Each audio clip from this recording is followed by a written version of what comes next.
President Muhammadu Buhari arrives to chair the National Food Security Council at the State House, attended by governors and members of the Federal Executive Council.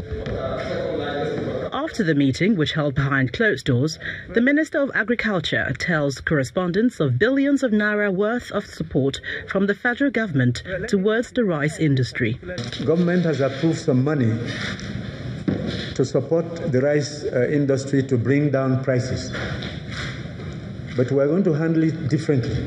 We don't want to get into the petroleum subsidy problem.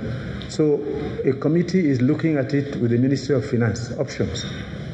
We think that it's better for us to lend money to the millers, the farmers, and the distributors at a very low interest rate so that the capital doesn't disappear. We're not going to start giving, if you sell one bag, we'll give you so much per bag, because we know that will result in a lot of confusion. It will be impossible to monitor, and we don't want to get into any scandals about rice subsidy.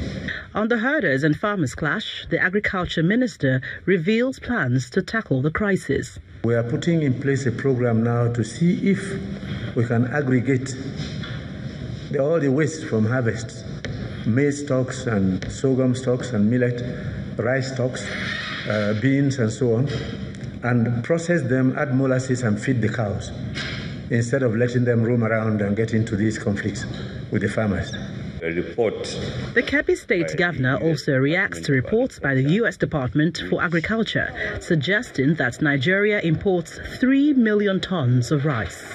First, the only official importation in Nigeria is about 4,000 metric tons of rice. The U.S. authorities responded by saying that their assessment was based on satellite imaging of flooded areas, but certainly that is an erroneous picture.